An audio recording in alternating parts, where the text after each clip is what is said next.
जीवन मरना जस अपजस विधिया। कब हानि होगी, कब लाभ होगा, कब जन्म होगा, कब मरण होगा, कब यश की प्राप्ति होगी और कहां अपयश की प्राप्ति होगी, ये हमारे आपके हाथ में नहीं है, ये विधाता के हाथ में है। हम व्यापार में धन लगा सकते हैं, परंतु धन लगाने के बाद लाभ होगा कि हानि होगी, अपने हाथ में नहीं है। शंभू भैया, विधाता के हाथ में है। भरत जी, आपके पिताजी सोच करने लायक नहीं थे। मैं कह रहा हूं, आपके पिता जैसा पिता न था, आपके पिता जैसा पिता न वर्तमान में है, और भरत जी आपके पिता जैसा पिता अब भविष्य में कभी होने वाला भी नहीं है। भयऊ न अहई न अब होनिहारा, भूप भरत जस पिता तुम्हारा। मैं क्या प्रशंसा करूंगा भरत जी, जिस महाराज की प्रशंसा देवराज इंद्र करते हो, जिस महाराज की प्रशंसा ब्रह्मा करते हो, भगवान विष्णु करते हो, शंकर करते हो, अरे ये सब छोड़िए, राम जिसके आंगन में पुत्र बन करके खेल रहे हैं, उस महाराज के भाग्य के बारे में कोई क्या बोलेगा। इसलिए मैं कहता हूं भरत जी, आपके पिताश्री सब प्रकार भूपति बड़ भागी, बादी विषाद करियत ही लागी।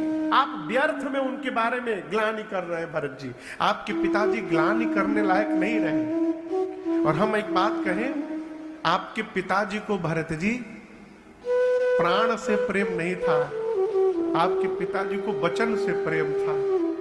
यदि महाराज चाहते तो प्राण को बचा लेते, वचन का त्याग कर सकते थे, लेकिन आपके पिताजी ने वचन को बचाया, प्राण का त्याग किया।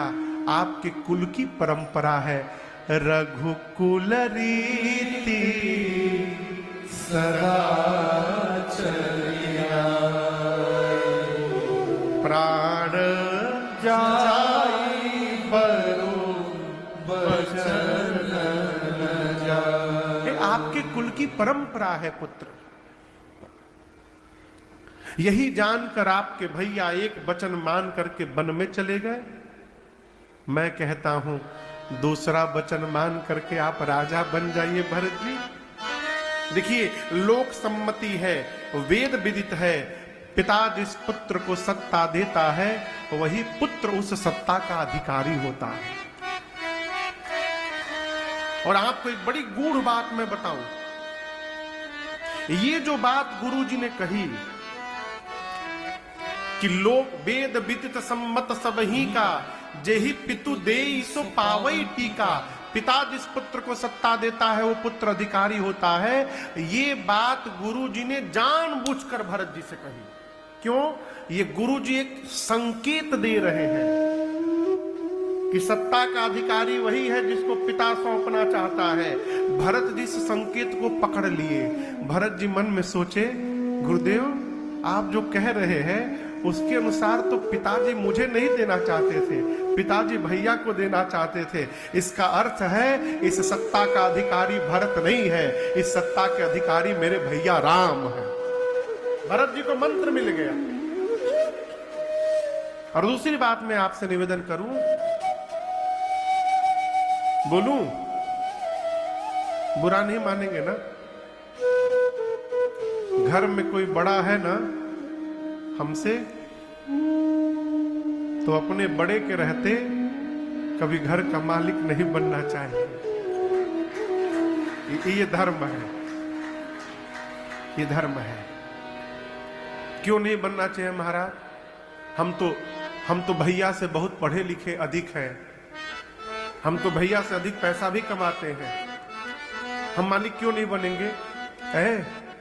आप यहां आके पढ़े लिखे हैं, यहां आके पैसा कमा रहे हैं, आपके भैया ऊपर से बड़े बना के भेजे गए हैं।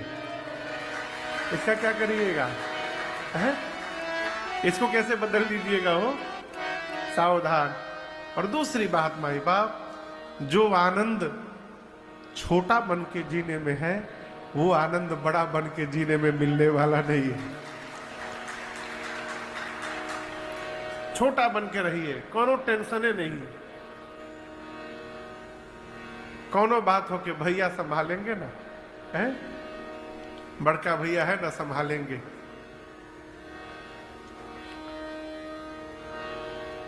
गुरुदेव ने कहा कि भरत जी मैं एक बात कहूं, अभी राजा बन जाइए और जब राम जी लौटेंगे तो सौंप दीजिएगा। सुमंत जी ने भी कहा भरत जी जो गुरु जी कह रहे हैं वही करिए। मां कौशल्या ने भी कहा जो गुरु जी कह रहे हैं भरत वही करो पुत्र, उचित रहेगा।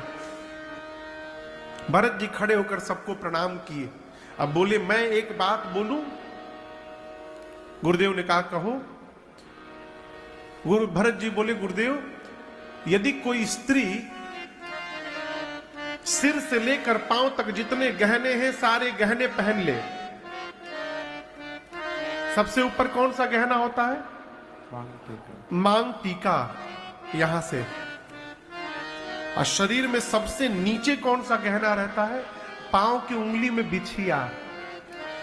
इन दोनों के बीच में जितने प्रकार के गहने हो कोई स्त्री पहन ले गुरुदेव, लेकिन यदि कपड़ा न रहो न शरीर पर एक भी, तो वो आभूषण व्यर्थ लगता है, बेकार लगता है गुरुदेव। यदि मन में वैराग्य नहीं है तो ब्रह्म के ऊपर प्रवचन व्यर्थ है। मन में वैराग्य जीवन में नहीं है तो ब्रह्म पर जो उपदेश दे रहा है वो व्यर्थ दे रहा है।